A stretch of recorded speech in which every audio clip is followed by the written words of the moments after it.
আজি মানে Sunday special আজি ডিউটি চিটি অফ আছে আৰু সেইকাৰণে বোলো বঢ়িয়াকৈ গাহৰি আনিলোগৈ আধা কেজি গাহৰি আনিছোঁ আৰু লগতে একদম বঢ়িয়াকৈ বিয়েৰ এটা লৈছে ঠাণ্ডা ঠাণ্ডা এতিয়া বঢ়িয়াকৈ একদম গাহৰিটো বনাই তাৰপিছত বিয়েৰটো 2 গিলাচ খাই একদম ধুনীয়াকৈ ষ্টাৰ্ট কৰি দিম আৰু তো আজি গাহৰি মই কেনেকৈ বনাওঁ আপোনালোকে চাই যাব মই একদম ফুল ভিডিঅ' দেখাই যাম তাৰ আগতে খালি আমাৰ জলদস্যু নাটকখন অকণমান কৰি লওঁ আজি আৰু অকলে ৰুমত আৰু বিয়েৰটো ৰেডি এতিয়া বিয়েৰটো চিয়াৰ্ছ এগিলাচ খাই লওঁ তাৰপিছত বঢ়িয়াকৈ বনাই যাম আপোনালোকক দেখাই যাম মানে ডিউটি অফ যেতিয়া স্পেচিয়েল খানা বনাম মানে এইটো এইপিনে গাহৰি এইটো ড্ৰাই ফ্ৰাই কৰিম এইটো ড্ৰাই মানে কি আৰু ড্ৰাইকৈ বনাম আৰু তাৰপিছত এইফালে মটৰ দিয়া থৈছোঁ স্পেচিয়েলি ধুনীয়াকৈ মটৰটো ফুলি গৈছে ইয়াৰ পিছতে মটৰটো একদম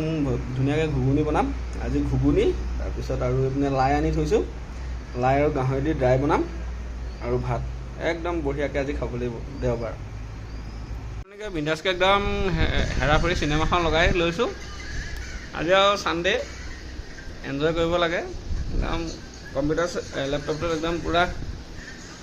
চিনেমা লগাই লৈছোঁ এইপিনে আলু পিঁয়াজো কাটি আছোঁ এইপিনে খানাও ৰেডি হৈ আছে চিনেমাও চাই দিম কামো কৰি থাকিম আৰু তাৰপিছত আৰু বিন্দাছকৈ খাব লাগিব তাৰমানে কেৰাহীটো বঢ়িয়াকৈ গৰম হৈ গ'ল আৰু এতিয়া ইয়াতে ধুনীয়াকৈ তেল দি লওঁ গাহৰিটো বেছি তেল নিদিলেও হয় মই একদম তেলাও গাহৰি ধুনীয়াকৈ তাৰমানে তেলটো ধুনীয়াকৈ গৰম হৈ গৈছে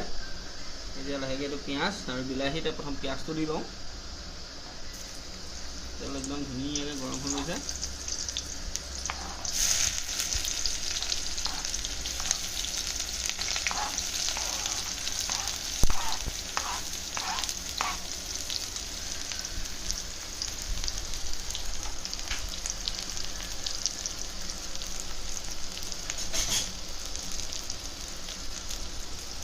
পিঁয়াজটো অকণমান ব্ৰাউন হোৱালৈকে অকণমান এনেকৈ ফ্ৰাই কৰিম আৰু বাকী গাহৰি মোৰ বইল কৰি হৈ গ'ল গাহৰি কুকাৰত বইল কৰি দিছিলোঁ সেইটো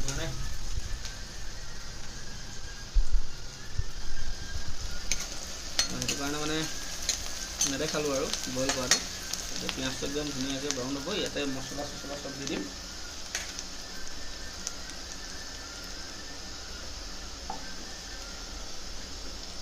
এতিয়া পিঁয়াজটো ব্ৰাউন কালাৰ হৈ গ'ল তো এতিয়া ইয়াতে মই 1 চামুচ হালধি দি দিছোঁ আৰু ইয়াতে অলপ মছলা দিলোঁ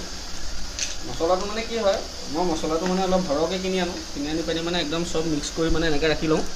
তো ইয়াৰ পৰা মানে 1 চামুচ দি দিলে মানে চব মছলা মিক্স ফ্লেভাৰটো আহি যায় ইয়াতে মই আজি গাহৰিটো অকণমান বেছি কাৰণে 1.5 চামুচ মছলা দি দিছোঁ বাকী আদা ৰচুন আৰু সেইবিলাক একদম বিহ জলকীয়া সৈতে একদম যোগাৰ কৰি ৰাখিছোঁ এতিয়া মছলাটো মানে কি অলপমান ফ্ৰাই হ'ব দিম নহ'লে মানে কি পিছত মছলা চেণ্ট আহি থাকে এনেকৈ বনাই দিলে মানে এতিয়া মছলা চেণ্টটো নাহে মানে এতিয়া আৰু 1 মিনিটমান সময় ইয়াক এনেকৈ ৰাখিম তাৰপিছত আৰু মাংস চাংস দিম এতিয়া আমাৰ পিঁয়াজ চব গল্ডেন ব্ৰাউন হৈ গ'ল এতিয়া এইখিনি মাংসখিনি একদম ধুনীয়াকৈ দি দিম ইয়াতে তাৰপৰা অলপ দিন ফ্ৰাই কৰিম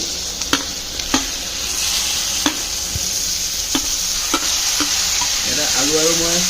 একেলগে আলু আৰু মাংসখিনি বইল কৰি লৈছিলোঁ ফাৰ্ষ্ট টাইম এতিয়া বইল কৰাৰ পিছত মানে এইটো ছেকেণ্ড ষ্টেজ হৈ অলপ ধৰি ল'ব লগা হৈছে কাপোৰখনে পূৰা গৰম হৈ গৈছে কিন্তু যিয়ে নহওক তেলটো কিন্তু লাজবাব আহিছে তো এতিয়া গোটেই মাংসখিনি একদম মছলা সৈতে 2 মিনিটমান ফ্ৰাই কৰিম অলপমান সময় এনেকৈ ফ্ৰাই কৰিম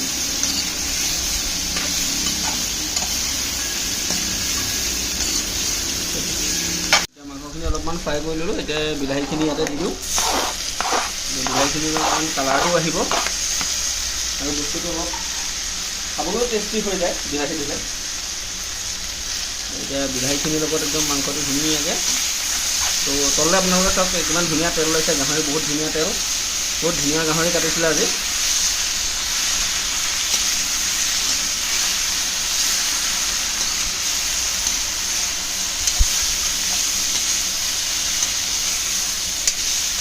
এইখিনি হৈ গ'ল এতিয়া আমি আদা নহৰুটো দি দিম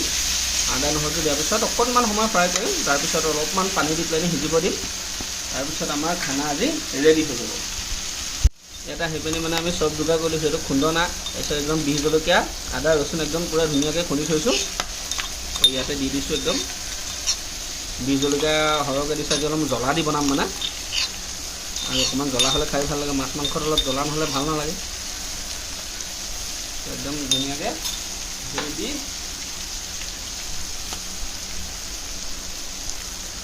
এতিয়া একদম ধুনীয়াকৈ লৰাই দিম। কি সুন্দৰ গোন্ধ আহিছে,